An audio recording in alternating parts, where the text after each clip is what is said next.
Hello everyone. दोस्तों, आज काफी सारे मेरे पास कमेंट आ रहे थे कि ऑप्शन बायर का जो सर सबसे बड़ा एक दुश्मन है, इनिमी है, उससे जीतने का कोई तरीका आप बताइए। बहुत ज्यादा कमेंट आ रहा था, तो आज मैंने स्पेशल उस पर बना वीडियो।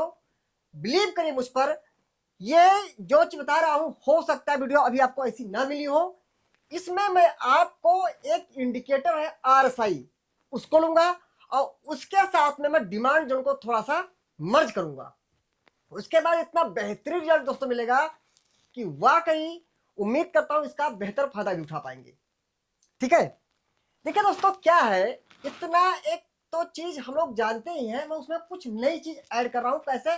अपने एक्सपीरियंस से, जो मैंने कई सालों से एक्सपीरियंस मेरा आया है, उससे मैं ऐड कर रहा हूं। जैसे दोस्तों क्या होता है, हमारा जो RSI होता है, क्या होता है, दो लाइंस होती हैं, ऐसे होती हैं। इसको अलग अलग सेट कर सकते हैं। हम मैक्सिमम देखते हैं कि ऊपर की लाइन क्या है, 70 पर है, और नीचे लाइन क्या है, 30 पर है। इस नीचे लाइन को बोलते हैं कि क्या है, ओवरसोल्ड, मतलब बहुत बिकवाली हो चुकी, अब यहां से बाइंग आनी चाहिए। ये क्या है, ओवरबॉट, मतलब बहुत हो चुका। अगर कोई मान लीजिए कि ये चीज ऐसे यहां से गई, यहां पे स्टॉक यहां पे गया, ओवरबॉट में चला गया, तो बहुत हो चुका बाइंग। अब यहां से सेलिंग आनी चाहिए, नीचे आनी चाहिए। ठीक है, इतने से ठीक है, काम चल सकता है मुझे लगता है, लेकिन कुछ चीजें ऐड करने की जरूरत है। अगर हम एक ऑप्शन बायर है, मैं वीडियो ये एक ऑप्शन बायर के पॉइंट ऑफ व्यू से बना रखा हूं, क्योंकि टाइम डी के ऑप्शन बायर को ही होता है। देखिए मैंने क्या किया, अगर मैं इसको RSI को मानता हूं कि चलो कोई स्टॉक मान लीजिए गिरते हुए नीचे यहां आ गया 30 पर, चलो लगता है कि ओवर सोल्ड जोन में आ गया है, मतलब स्टॉक यहां से ऊपर जाना चाहिए। लेकिन एक प्रॉब्लम है, खाली जाने से काम नहीं चलेगा। अगर हम ऑप्शन बायर हैं कि हमने मान लो कॉल बाई कर लिया 30 को देख करके, तो स्टॉक अगर ऐसे हो गया ना, ऐसे ऐसे ऐसे ऐसे कई दिनों तक हो गया, गया तो लेकिन बहुत स्लो मोशन में गया, तो इसके जाने ना जाने से आपको कोई फायदा नहीं होगा। आपका अगर कुछ होगा तो होगा लॉस, क्योंकि टाइम टिके चल रहा है। ऑप्शन बायर के लिए सबसे बड़ी कंडीशन यही आ जाती है कि जो कुछ हो वो क्या होना चाहिए, स्पीड से होना चाहिए। मतलब स्टॉक यहां पर आए तो ऐसे जाए, तब तो आपको फायदा मिलेगा।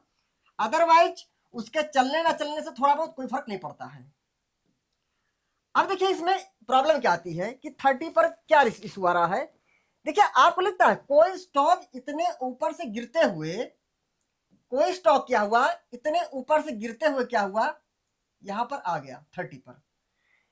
एक फैक्टर है जो कि बहुत ही स्टॉक मार्केट के लिए, स्पेशली ऑप्शन बायर के लिए बहुत ही रखता मायने, वो है ट्रेंड।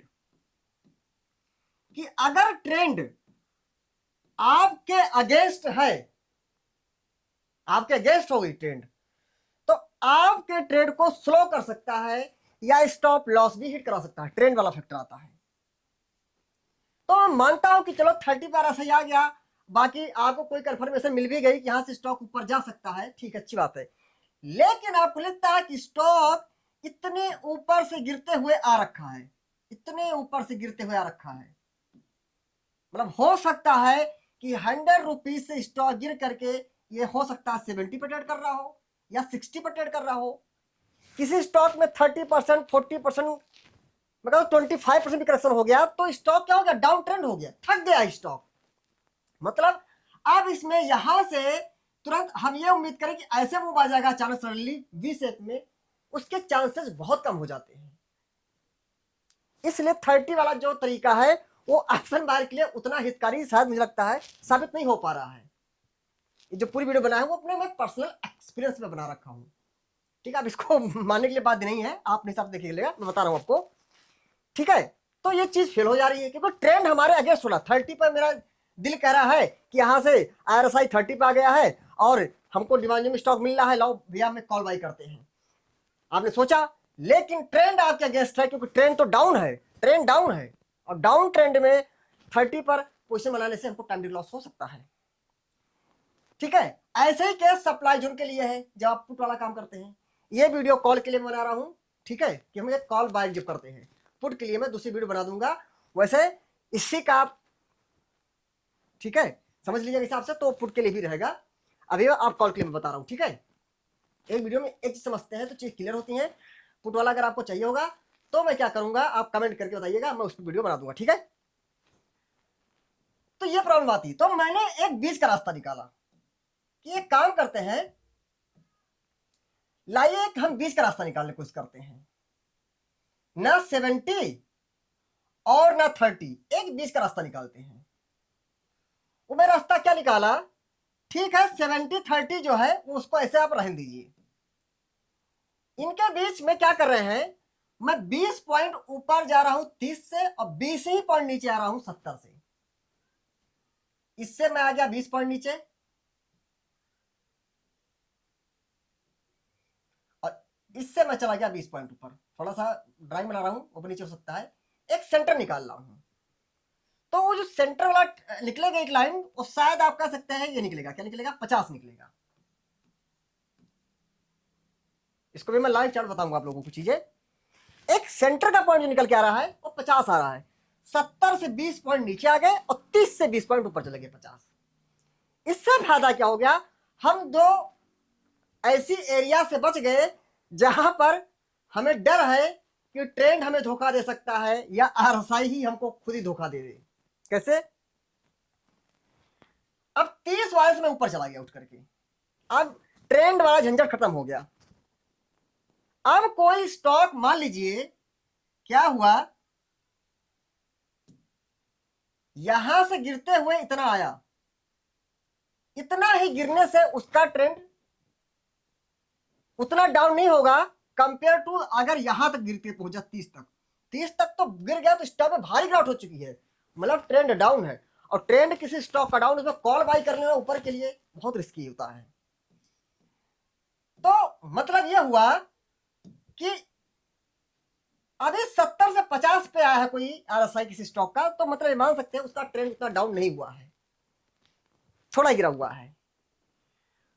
तो हम इस ट्रेंड डाउन वाला जो खतरा था उस एरिया को मैंने क्या कर दिया, टाटा बाय बाय बोल दिया कि मैं मुझे तुम्हारे पास आने नहीं है।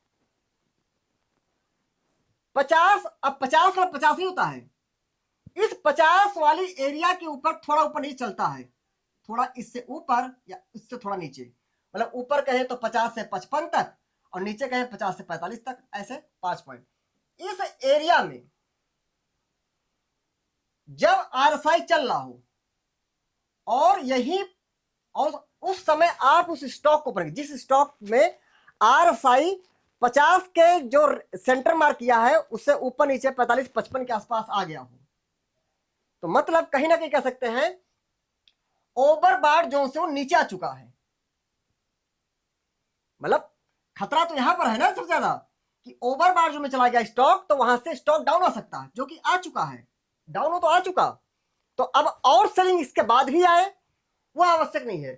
भाई ऐसा तो हर बार होता नहीं है कि स्टॉक प्रॉपर 70 से 30, फिर 30-70 चलता है। स्टॉक बीच से भी तो रिवर्स होता है, फिर यहां ऊपर गया, फिर बीच में आया रिवर्स हुआ, तो औसत थोड़ी वो 30 पर से ऊपर जाएगा। 20 से भी तो स्टॉक रिवर्स होते हैं अगर उनको प्रॉपर सपोर्ट वहां मिल गया बीच में।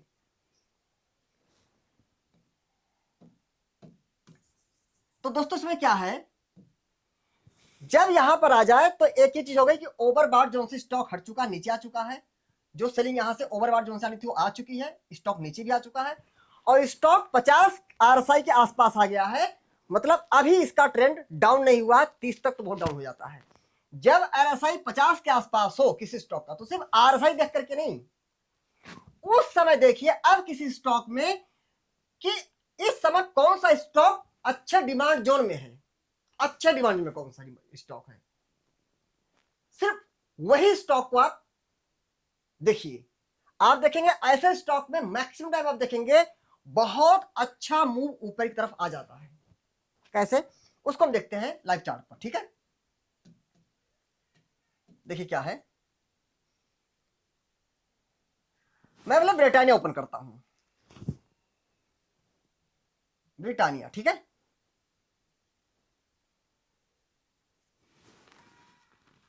ठीक है, अभी तो यहाँ कोई डिमांड दिख नहीं रहा था, इसलिए मैं करंट का डेटा नहीं उठा पाऊंगा। ठीक है। ब्रिटानिया काफी ऊपर स्टॉक गया, सॉरी।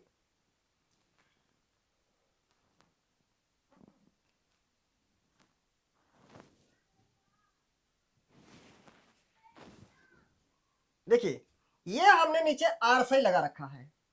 देखिए ऊपर की लाइन 70 पर है, नीचे की लाइन 30 पर है। देखिए आरएसआई 70 30 ऊपर दो लाइन मार्क करके किया हुआ है, जो हमने आपको बताया, ओवरबॉट ओवरसोल्ड। मैं इस 70 और 30 के बीच में भी एक लाइन ड्रा करने जा रहा हूं खुद, जो निकट में अवेलेबल नहीं है, 50 पर। सिर्फ अब सब कुछ कर रहे हैं, एक ऑप्शन अगर हम बायर बन रहे हैं, स्पेशली अगर लॉन्ग का हम कॉल बाई कर रहे हैं, तो हमें ओवर बॉट ओवर सोल्ड के बीच का रास्ता निकाल लें, जहां से ट्रेंड हमारे अगेंस्ट ना हो। तो मैं एक 50 वाली एरिया मार्क करता हूं, मार्क कर दिया। अब वो 50.06 आएगा तो 06 नहीं लगाना है, 85 को मानिए मोटा मोटा। अब मिलाएंगे पूरा 50 तो टाइम लगेगा। ठीक है, 85 को मानिए। हमने एक रेड कलर की लाइन मार्क किया है, बीच में एक रास्ता निकाला है आरएसआई के बीच का 50 का। ठीक है, इस लाइन को इसलिए मैं यूज कर रहा हूं कि ये लाइन हमको जो है ट्रेंड डाउन वाला जो एक हमारा इशू है, जो हमारा दुश्मन है, उससे बचाएगा 50 वाला। 30 पर जो है नो डाउट 30 अच्छा है, अच्छी बात है, लोअर लेवल है, लेकिन वहां से ऑप्शन ट्रेड नहीं बनती है, क्योंकि यहां से स्टॉक डाउन ट्रेंड हो चुका है। और 70 से बचना है, क्योंकि 70 पे स्टॉक गया तो वहां से नीचे आ सकता है। तो बीच का कौन सा लेवल निकल गया? 50 का लेवल निकाला। ऐसा दोस्तों एक एक्सपीरियंस में निकाला है। ठीक है, कहीं गलत होंगे तो आप भी बताइएगा। ठीक है, आप देखिए यहां पर एक डिमांड जोन है। हाँ दोस्तों, क्या है, मैं सिर्फ और सिर्फ दोस्तों demand and supply zone strategy पे काम करता हूं, ये मैं पहले बताना चाहता हूं दोस्तों। मैं किसी भी hammer, inverted hammer, shooting star, support, resistance, कब्बी थंडर, हेडबी शोल्डर, जो भी पैटर्न है, इन सब पे मैं ट्रेड नहीं करता हूं। तो ये सारी वीडियो आपको हमारे यूट्यूब चैनल पर मिल जाएंगी। इसकी एक डिमांड एंड सप्लाई जोन के नाम से एक सेपरेट प्लेलिस्ट है। ठीक है, आप देखेंगे यहां पर ये एक डिमांड जोन है, ये एक ग्रीन कैंडल है रैली, ये क्या है, बेस कैंडल है, और ये क्या है, एक ग्रीन कैंडल है। ये रैली बेस रैली का हमारा आरबीआर का एक डिमांड जोन है। मैं दोस्तों इसकी मार्किंग करता हूं। इसकी टूल में जाएंगे, यहां से सिलेक्ट करेंगे हम हॉरिजॉन्टल लाइन, थोड़ा सा कलर हम कर देंगे चेंज, ताकि कलर का इशू ना आए, मिक्स ना हो कलर। मैंने ग्रीन कर दिया। बेस कैंडल की लोअर बिग से डिजिटल लाइन, और उसके बॉडी से प्रॉक्सिमल लाइन, ये हमने ड्रा कर दिया। आप एक चीज देखेंगे, ये स्टॉक है, ये डिमांड जोन था, इसको ध्यान समझेंगे हम लोग। स्टॉक यहां से डिमांड जोन बनाया, यहां से ऊपर गया, जाते समय स्टॉक ने यहां एंट्री दिया, इस डिमांड में एंट्री दे दिया। हमारा क्या पूरा है, ये हमारा क्या है, एरिया यहां से यहां तक का ये सब डिमांड जोन है। इस एरिया में स्टॉक डिमांड एंट्री दिया, इस रेड कैंडल पे एंट्री मिली। देखते हैं जब डिमांड जोन में एंट्री मिली इस कैंडल से, उस समय आरएसआई कितना था, उसको देखते हैं। ठीक है, इसी कैंडल ने एंट्री दिया है। ठीक है, अप्रोक्स एंट्री इससे ही मान सकते हैं, इससे मान सकते हैं, क्योंकि उसके आसपास घूम गई ऊपर लाइन पर। ठीक है, उस समय आरएसआई क्या था उसको देखते हैं, यहां समझाएंगे।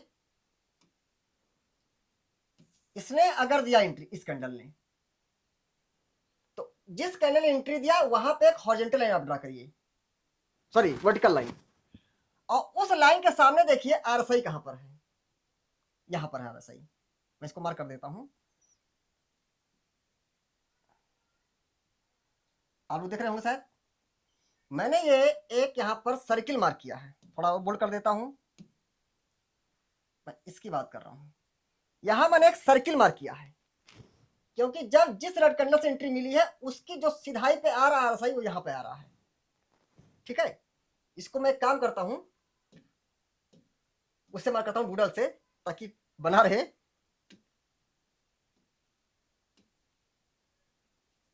इसको कर देता हूं रेड से, एक मैं इस पे वर्टिकल लाइन ड्रा ही कर देता हूं। इसने एंट्री दिया है, इस कैंडल ने, हमने वर्टिकल लाइन ड्रा कर दिया। ठीक है। और उस समय आरएसआई कहां है, काट रहा है उस लाइन को। बहुत ज्यादा हो जा रही है स्टडी ना, तो चार्ट भी जो थोड़ा सा घूम जा रहा है, ठीक है, कोई बात नहीं है। तो हमने यहां से एक वर्टिकल लाइन ड्रा किया। अगर मैं इसको मोटा मोटा दिखाऊं तो कहीं ना कहीं यही लाइन तो आ रही है, देखिए ये तो आरएसआई है। अब आप एक चीज देखिएगा, जिस कैंडल से आपको ऊपर की लाइन पे एंट्री मिली उसके सीधे आएंगे तो आरएसआई उस समय यहां पर है, और जो नीचे की ये रेड कलर की लाइन है वो कहां पर है, 50 पर है। वो कहां है, 50 पर। हमने कहा 50 पर है तो 50 से 5 पॉइंट ऊपर, 50 से 5 पॉइंट नीचे 55 या 45 चलता है। तो अगर ये पॉइंट 50 है तो इससे अगर थोड़ा ऊपर जाएंगे तो क्या होगा, लगभग ये 55 के आसपास तो होगा, 55 हो, 52 हो, 53 हो, 54 हो। और आप देखेंगे उस समय जब एंट्री मिली स्टॉक में, उसके बाद क्या स्टॉक ऊपर गया, क्योंकि 50 पे लाइन ड्रा किया था, रेड कलर लाइन जो थी ये हॉरिजॉन्टल लाइन, उससे ऊपर आरएसआई है 55 के आसपास है, 5 पॉइंट पर नीचे चलता है, ठीक है। इसके बाद में ज्यादा आपको टाइम नहीं लूंगा, फटाफट बताने की कोशिश करूंगा। एनएमडीसी को देखते हैं।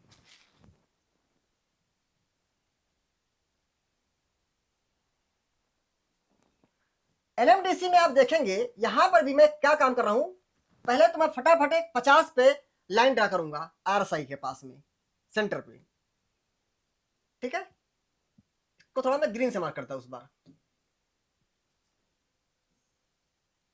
51, 50.38, थोड़ा सा एक्यूरेट करने की कोशिश करता हूं, चलिए लगभग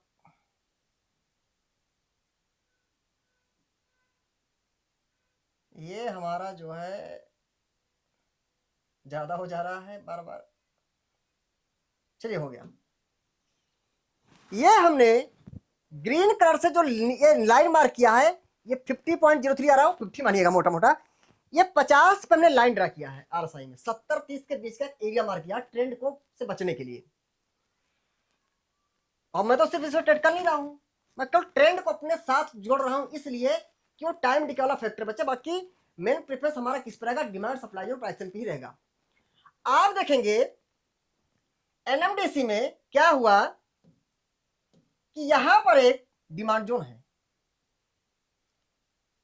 इस एरिया में, अगर आप देखें कैसे डिमांड जोन है, ये रेड कैंडल है, ये चारों बेस कैंडल है, ये ग्रीन कैंडल है, कहीं ना कहीं ये ड्रॉप बेस रैली का डिमांड जोन है। टाइम फ्रेम हम डेली यूज कर रहे हैं, ध्यान रखिएगा टाइम फ्रेम हमारा डेली है। और अगर आप इस डिमांड जोन की भी मार्किंग कर देते हैं, इसका कलर चेंज करते हैं,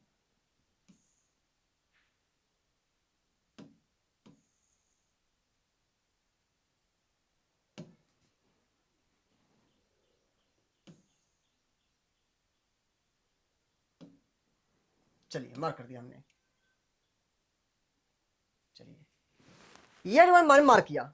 अब आप एक चीज देखेंगे, स्टॉक ऊपर से नीचे आता है और इस रेड कैंडल से एंट्री मिल जाती है, और यहां से स्टॉक ऊपर गया, एंट्री किससे मिली आपको, इस रेड कैंडल से एंट्री आपको मिल गई। उस समय देखना आरएसआई कहां है, तो सीधे कैंडल की सिधाई पे आप नीचे आ जाइए मोटा मोटा, ये तो आरएसआई है, और कहां एकदम 50 पे, एग्जैक्ट लगभग 50 के आसपास है। तो जिस समय डिमांड एंट्री मिल रही उस समय आरएसआई 50 पे आ गई है, ट्रेंड आपके फेवर में है। तो देखिए कहीं ना कहीं इतनी हैवी सेलिंग से प्राइस नीचे आई, उसके बाद भी देखिए तुरंत मूव आ गया, ठीक है। एक और जो हम देख लेते हैं, पेज इंडस्ट्री से देख लेते हैं।